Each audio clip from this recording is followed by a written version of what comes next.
We are back for the second video in our Sebring prep. As you can see here, I did some more laps, and right out of the bat, I was a little bit slower than yesterday. Then I got back into the 203s. I think this matched my time from the video that I sent earlier. Then I was a little bit slower. Then I went a tenth quicker. Then I went 3/10 quicker, and then finally I was able to do a lap that was a um, significant difference to the lap from yesterday. So what I'd like to do is I'd like to show some of the things that I felt that needed improving from yesterday. And I'm going to start by talking about turn one. Once you've had a chance to watch the first video, you'll see that I mentioned how far I was from the apex. And so if you look at this cam right here, look already how much closer I am to the apex that I mentioned yesterday, or in the lap from yesterday. I was about another car or so to the right, and that allows me to carry more speed and drive, use up all the track. Now I did miss this apex a little bit, but it was kind of on purpose. I didn't want to overheat the tire a little too much. I noticed that a lot of the reasons my speed was decreasing was because the tire was getting too hot. But in the places where you can use all the track to carry the speed, I still continue to do that. So see, I was right up to the edge of the track there. And we go back to cockpit view, again using all the track. And then this is not much different from yesterday. Gone through the gears, holding the brake. Notice how I keep a little bit of brake until the apex.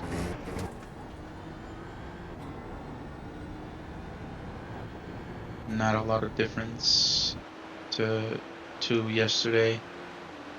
You'll notice here, I want to grab this angle so you can see me turning to this hairpin. Quite nice. Some corrections to the wheel.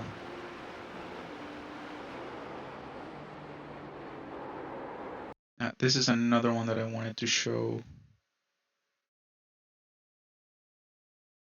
I think in the video from yesterday I mentioned how it's important to use all the track here. So look how far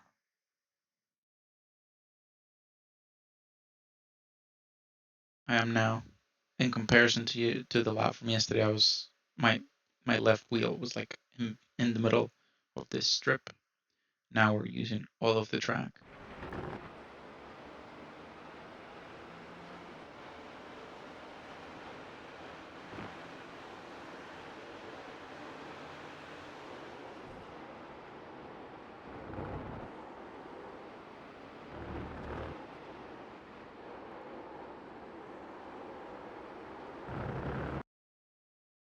Again, right at the edge of the track. Like that. I mean, I can't get any farther than that. That's what I call using all of the track.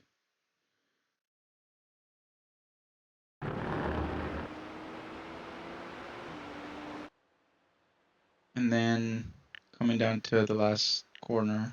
Let me find a different angle. Again, turn, hit the brakes, and I try to use this white line, which again, the beauty about iRacing is that it's a carbon copy of the real track. I try not to go any wider than that, but I use that as my radius reference. And then look how tight I get here, right up to that cone for the apex, and it allowed me to carry so much more speed. And that resulted in going 3/4 of a second quicker than I did yesterday, just with one day worth of practice. So we're gonna go ahead and put the camera in the 12 hours of Sebring default, and we're gonna watch this lap.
Now the goal is going to be to beat what is called my optimal lap time. And as you see here, my current optimal, that means if I hook up every section together at my best, it'll be a 2:02.3, which means we're about 7/10ths away. So about another 3/4 of a second to find. And I will post the video once I do that.